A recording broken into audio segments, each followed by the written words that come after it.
Thank you, Annette. I'm going to invite the other speakers up, and we'll take questions at this time.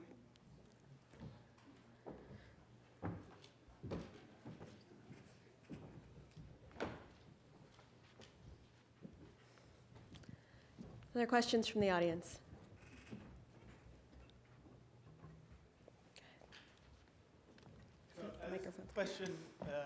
This question is primarily for Annette, but any of you can answer it for your own places. We can keep ratcheting down the dose as we should, and there's a lot of room to do that. But as you heard from Don Miller from the FDA, the other side of the equation is quality. So what's the feedback loop in a large organization like yours about quality? Because it's not just about lowering the dose. Exactly.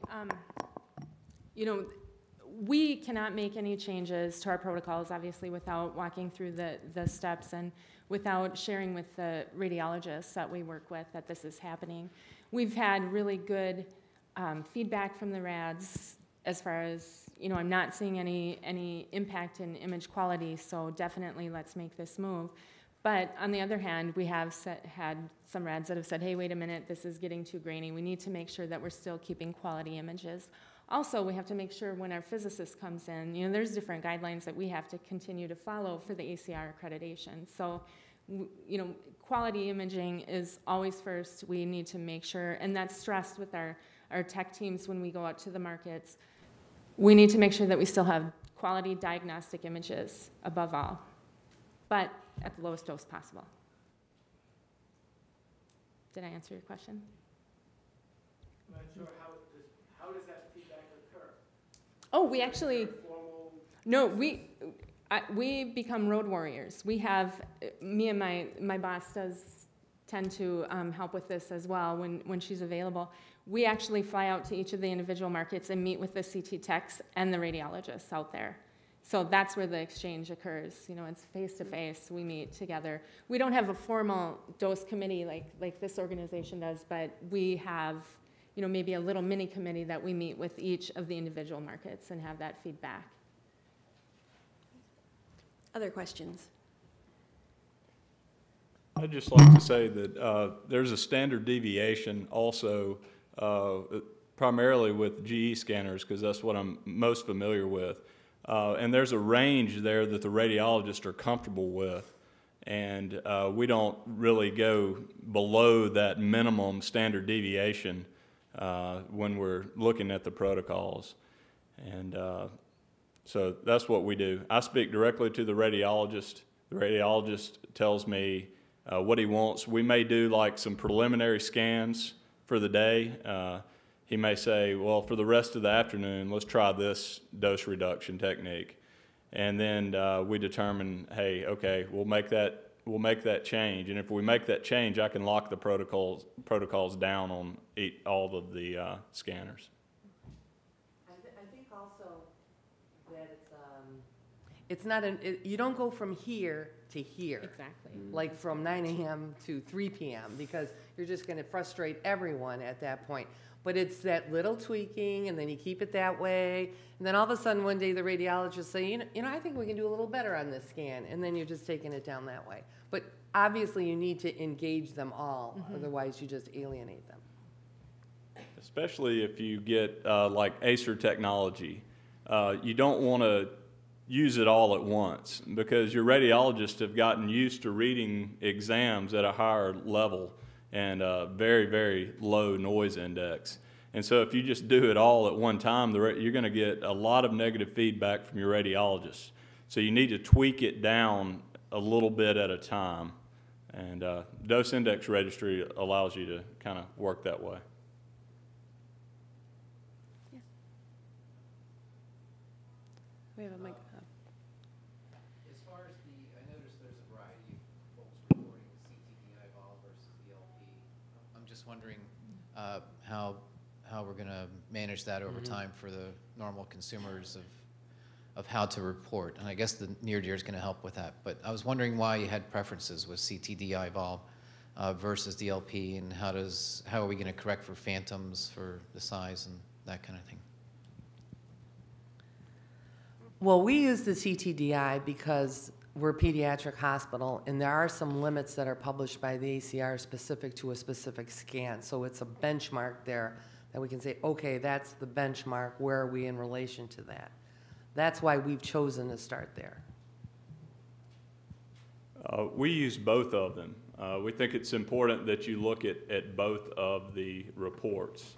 And there's other radiation dose calculations that are out there that are becoming more prevalent. So I think you need to look at a broad spectrum of the dose reports and not necessarily pinpoint one specific because the data is there and both calculations are beneficial.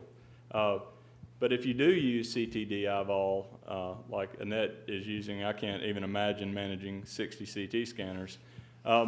You set a goal, you set a pace, and you see results from that. So, and for us, like Ashley said, the data is available both ways. We just needed to take something and minimize the amount of data that we were looking at. So it was basically we could have flipped a coin. Which one do we want to look at right now? I think they're both equally important. But with that first set of data that we received, that was very manual to take all those CT scanners and to try to get it into a user-friendly way to be able to analyze it. We had to put it in Excel, and we just picked DLP. I think also we'll want to know, once we start really getting data into the SSDE, where does that fit? Because that's going to be really looking at that patient, not at that scan. Diana?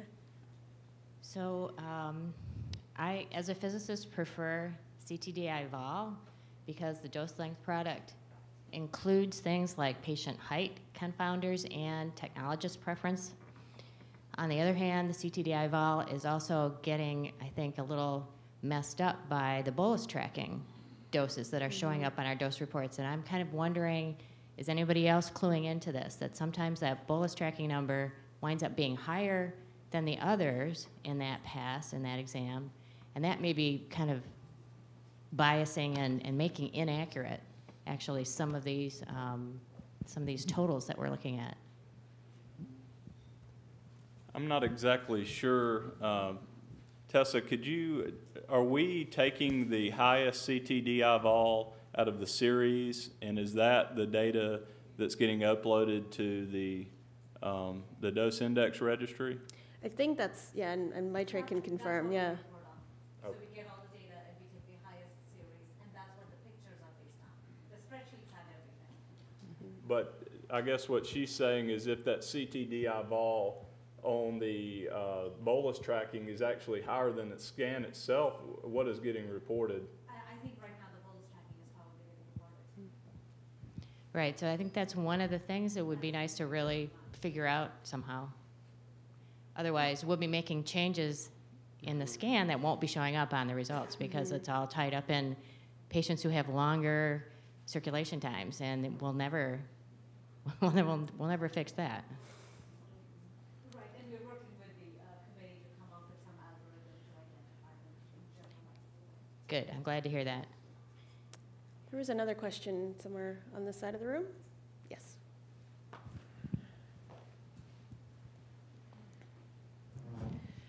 This is really more of a comment. When we did our dose reductions, we were really pleased with them, but then found on the stroke service that the physicians covering stroke were like, we really need you to dial this back for us because we're losing the subtlety in the gray matter.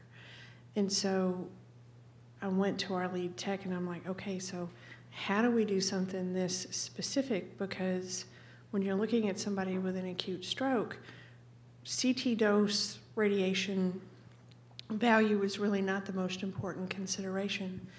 And so we came up with a protocol that we do specifically for an initial stroke, and that protocol allows a higher radiation dose and a finer millimeter, and the docs were really happy with it.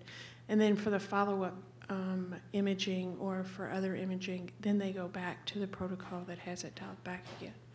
But I think we don't want to lose sight of the fact that while we want to reduce radiation dose, we still want to provide the really high-quality imaging that we need, and that we may end up having very specific protocols for very specific situations so that we're actually addressing what needs to be addressed. I'd like to make a comment kind of piggybacking on that. One thing that we use in our Twin Cities market in Minnesota, we have size-specific protocols. So we've developed for those protocols different protocols actually based on patient weight. So similar to that, you know, they're changing it and still trying to achieve the lowest dose possible, but still highest quality imaging. And I'd actually have a follow-up question to that then. So were those size-specific protocols part of the dose reduction that you did, and did you notice that you could make more changes, or, okay. Actually, all of that was done prior to even our participation in the registry. We had staff or a particular person who was very involved in dose reduction a few years back and went through and they changed all the protocols in that market. So. Other questions? Yeah, Scott. Just a brief question regarding the iterative reconstructions. You made a comment that in the pediatric experience, it may not have been that helpful when you looked back at the data. Wondering if maybe you can expound upon that, if you have any reasoning perhaps why it didn't work in that population, or this is something that could be generalized? I don't understand it. Can you repeat the question, or? Oh, okay, this is Dr. Montgomery, one of our radiologists. Perfect, thank you. Oh. You know, I'm not sure we gave it a good enough chance, to be honest with you. But the biggest problem we had was we were already using pretty low doses. And one thing we learned from the iris is we actually adjusted our MAS, reference MAS. We have a Siemens scanner which uses reference MAS. And our KV a little bit, as we looked at everything, it makes the images look less noisy and kind of flat. And I think that's what a lot of us didn't like perception-wise. We want to try Sapphire next year. I hear from a lot of people that Sapphire does a better job than Iris. Most of my partners didn't really like the Iris too much, just the way it made the images look, and our doses were already pretty low anyhow, so we didn't think at that time it was worth the $100,000 it was going to cost us. But I'm very anxious to try the Sapphire, which is the next iteration of Siemens's protocol for that, and see how that works. But those are the main issues. All the radiologists had it's sort of like MR in the 80s. Some of the reconstruction protocols made everything look smooth, and we were afraid we were missing pathology as everything smoothed out. So we decided just to try to keep our doses as low as possible and not invest in the Iris at that time, although a lot of people have used it around the country, and I'm looking forward to trying Sapphire. I'd like to comment on a couple of the other things from a pediatric perspective. Where this is really headed with CTDI vol or DLP is the size-specific dose estimate, which we're going to hear about this afternoon. But for instance, if I understand this data correctly, we sent in 0 to 18, and Siemens uses a 32 cm Phantom for kids, which underestimates the CTDI vol. In simple terms, you could double it. But we have kids ranging from 1-year-old to 16-year-old, and a lot of our 16-year-olds, Mississippi's not the only place where we have, chicken wings and everything and pizza in Buffalo, and a lot of heavy kids. It's not unusual at all. We have a 16-year-old weighs 300 pounds, 250 pounds. I've seen 5-year-olds that weigh 150 pounds. So actually the SSDE will equalize our doses out, and if a 16-year-old is being treated with the 32 cm Phantom to just double the dose, probably shouldn't really be doing that. So some of those doses are going to look actually better with the SSDE. Some will look worse. But in the pediatric range where the size has changed so much, the SSDE is, I think, going to be very much more helpful than what we're using now. And it's probably the answer to the CTDI valve versus the DLP. It's going to be the best way to go in pediatrics, I think. Just one more thing. One of the drawbacks I'm finding, like for Iris, you could trial it for 3 months, and at the end of that time, if you didn't like it, they could just turn it off. On this newer software, Sapphire, there is no trialing of it. You actually have to purchase it. And then at the end of 3 months, if you don't like it, then I think you can return it. But that turns out to be a capital purchase nightmare for the purchasing department. So that's a little bit of a drawback, I think, too. Scott, you had a question? So if you monitor just CTI vol or DLP, it doesn't take into account the fact that techs are scanning too much. And I don't think the DIR actually accounts for this is that tissue that's not needed in the scan is being radiated. And I don't know how you adjust for your technologist culture to make sure that the scans start and end promptly at the landmarks that are set by the protocol. I'll speak to that. We noticed that our DLP was a bit elevated compared to the registry. And so what we found out was that maybe we're scanning a little bit too high and a little bit too low on our abdomen pelvises. And so I have to educate the technologist to, hey, I know the patients may breathe a little bit differently, and that's okay, but we need to bring that down a little bit closer so we're not overexposing the patient. And just educating your staff on radiation dose is key to this. And I agree with that. You know, in the past, techs have come in and hit the protocol and done the test. That's it, you know? They don't really want to know anymore. But I think you have to go back now and say exactly what Ashley has done over there. You know, look at your numbers and look at this, and let's start to bring everyone in line, which is a challenge when you have a 24/7 operation and multiple scanners and multiple sites. Yep, and I'd agree with them exactly. You know, with the number of CT scanners that we have, it was key to us to compare against ourselves as well, not just the national average, because then we could identify issues like that. Even in a market where we have the same protocol, do we see differences between techs? And, you know, getting out to those markets and meeting with the staff and with the people involved is key. And you had the staff buy-in to this, and they do. Absolutely. Yeah. I'll report back next meeting.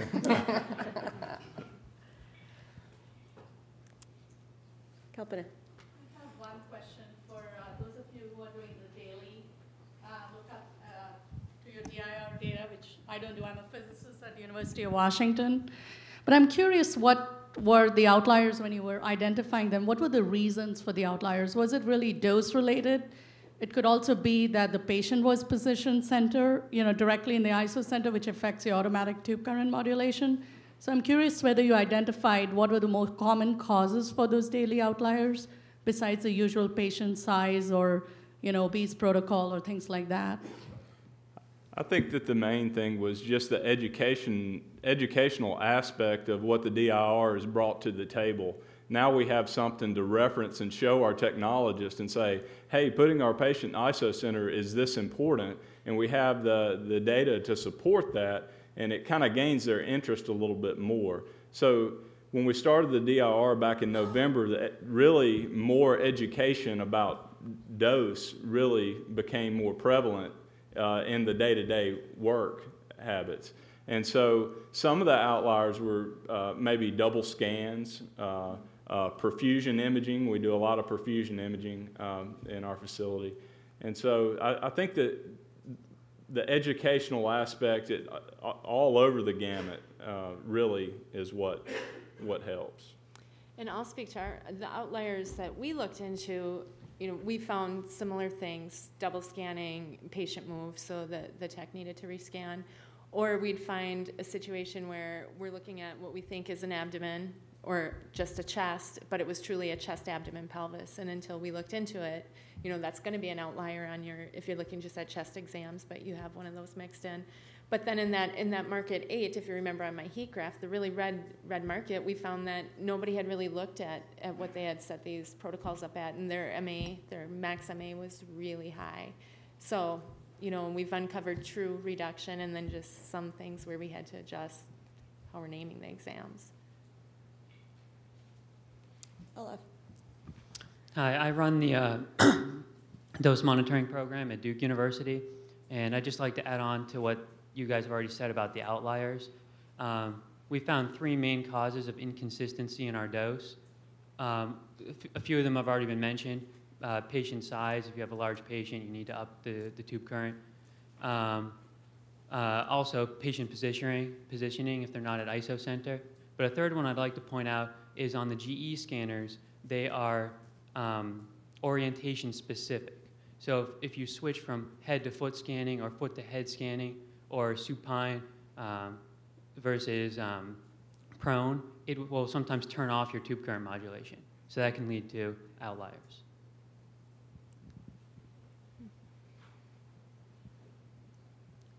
I actually have a question for the panel. So more than one of you alluded to a dose monitoring committee of some sort. How did you decide who was going to be on that committee? How did you put those folks together? How often did they meet? We felt that, that was loud. We felt that quarterly was sufficient, and if we saw anything that surfaced, we could always convene at an appropriate time. But we truly felt it necessary for all parts of our system to be involved in any changes that are made. And so really the physicist and the radiologist together with them being able to converse, and for me to hear that, that really educates me more to take that to my staff. So I would say that that is one of the most beneficial parts of the what we're doing here. We've just started the dose reduction committee meetings in Buffalo or in Western New York now. All the hospitals are starting to. Does everyone have one of those? Can I just see a show of hands at your hospital? And I think meeting quarterly is good. I think the medical physicist just brings that level of expertise that you forget about on things that you can do. The radiologist is obviously key in. You need someone to go back into the CT department and make the tweaks and educate the rest of the CT staff. So even though we only meet quarterly, if there's an issue that comes up, it's addressed right then and there. And we don't have a committee, but we're going to. You have your committee of one.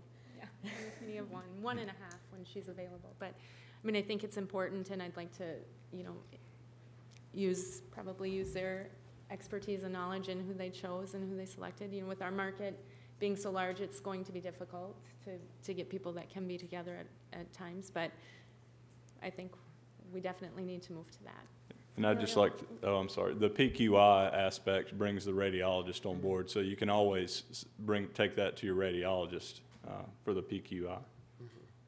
Amelia. How are you dealing with reporting single acquisition scans and then breaking them up retrospectively to send to your PACS, and then your patient protocol page has a number, but you can't really associate it to the part.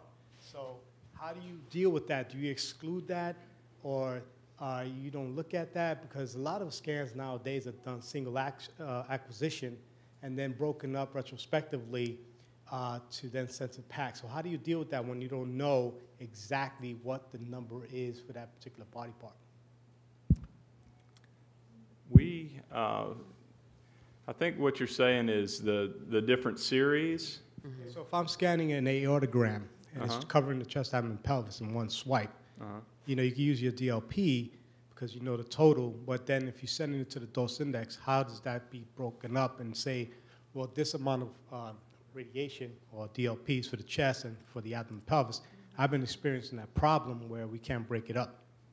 I don't think it is broken up. I think it's specific to the exam that you do. So if you do a chest, abdomen, pelvis, arterial, I believe that's how it is coded. But I think that you can code those differently if you want to break those up. If it comes from the PACS and you break it differently, and you code it differently, we look at it differently, but typically it'll come through as that acquisition. So it comes through as a single one, it's just abdomen, pelvis, and that is what we will compare it to in the registry. So it's like having a specific code for those particular examinations, even though in our institution they're broken up because we are a site that is organ specific. So we have chest radiologists versus abdominal radiologists, not just general radiologists. And to try to report a dose, you can't give the total DLP because then it's not specific to the chest and or abdomen pelvis, if you get what I mean. Right. I would just like to see that Radiometrics Yeah, I saw that. I thought that was a wonderful tool. could be beneficial for effective dose in addition to the ACR. I have another question for you all. One of you mentioned the challenge of how to get more facility participation. I think it might have been Val, of the challenge of, people say, well, my data's bad, I'll send this portion of data, but not this portion of data. Do any of you have any thoughts on how to encourage participation in the DIR? I think some of the people are fearful in, say you have an old scanner and you're limping along as an outpatient imaging department or a department in a small hospital. There's no easy fix for getting that dose down on that scanner because the scanner's old and it doesn't have all the dose reduction software associated. It probably can't even be, purchased. So a site like that is going to put their data in, and their radiation dose is going to be high. So they don't want to be publishing that data for fear of, well, the hospital's not going to come up with $1.5 million to bring my dose down. They're going to say, just go send it over to my other hospital that's across the street or down the way. I think that's a concern. Well, I think one thing that you could say to them is, the information's anonymized, so you don't know my information, I don't know your information. That's true. But I know my information compared to the national average. So reminding them that nobody but them really has access to their data is important. I'd like to speak to that as well. I'm from an oncology center, and our radiologists were terrified at the aspect of our data getting out there. Even with all the assurances about anonymization, they were truly scared. And it was a little bit of a gamble. As a physicist, I had a pretty gut feel that we were on par with everybody else, but without the data, you just don't know. And as it turned out, we are on par with everyone else, and there's a big bad sigh of relief. But if it had been left to the radiologist, it would never have happened, just because of this terror. Yeah. I think, Go ahead. I think it speaks to the quality control aspect of dose management. And you have to have that. You have to have that data to really see. We have a facility that does not have ACER, which is GE's iterative reconstruction. And I compared that center to my center, which has iterative reconstruction. And what I found is that my doses with the iterative reconstruction were higher than the ones that didn't have the dose reduction techniques. But what I was able to do was go in and tweak my protocols and use the ACER to more of its potential, and then I saw that 25, 30, 40% dose reduction. And so it just brings to light so much more than what you think. The fear of it could keep you from really gaining ground and reducing dose to your specific population. I just want to comment on that because something interesting happened where we were reporting out turnaround times for the CT at another facility, CT, MRI, radiology. And they didn't want to report out the MRI data because, well, that was being read by the neurologists. But still, it's the turnaround time for that hospital. It doesn't matter who's reading it. But it is a good feeling when you get that data back and you're like way below the curve or way above the curve where you're supposed to be. Mark, you get our last question. And this is really just a quick note. If there's anyone out there from facilities who are considering joining the DIR but aren't, if they're concerned about what their doses are going to look like, it could actually be a really powerful tool. If you submit your data, of course, you're the only ones who know what your data is. But if it comes back and you see, oh, I'm really high compared to the national average, that could actually be a really powerful tool to bring to administration to say, hey, listen, we're this high, and with some new capital equipment, we might be able to come down as PR. They love it. So that's just something to keep in mind. If you own the data for your site, and you can use it to advocate to get some of the equipment and the software you might need to bring your doses down. I like that you said that because as a clinician, I have to have, the data to support any type of capital purchase. So yes, it does do that. And as a reformed accountant, I like that you said that as well. Well, I think this has been a really productive session. I want to thank our speakers once again for really showing us how important the DIR is in daily practice, and thank you all for your participation as well. Thanks so much.